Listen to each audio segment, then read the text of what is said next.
জ্বর যেন কিছুই ছাড়ছে না। তো আজকে আবারও সেকেন্ড টাইম জ্বর যাওয়ার পর বিরিয়ানি রান্না করলাম। বিরিয়ানি না, আসলে তেহারি টাইপ হয়ে গেছে। আমি প্যাকেট মশলা দিয়েই করেছি এটা। আর এখানে একটা জর্দা করেছি, উপরে মালাই দিতে চেয়েছি, আর হয়নি ঠিক মালাইয়ের মতো, তাও আমি চেষ্টা করেছি। আর এখানে কাবাব করেছি। কাবাবটা বললাম না, শরীর ভালো না, কোনো রকমে করে ফেলেছি। ভালোই হয়েছে, কিন্তু অনেক বেশি মজা হয়েছে। সব থেকে বেশি ইউনিক আমার এই কাবাবটাই হয়েছে।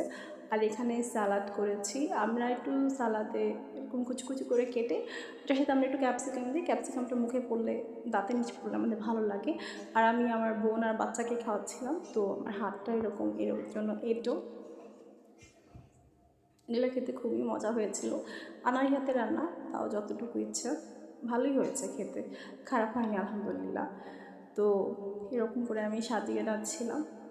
এটা আমার ইফতারের আগের ক্লিপস, তো এই জন্য ওগুলো সব সাজানো, একটাও খাওয়া না, সুন্দর করে সাজিয়ে রাখলাম। আর এটা হলো ফালুদা, এটাও আমি প্যাকেট মশলা করেছি, রাঁধুনি।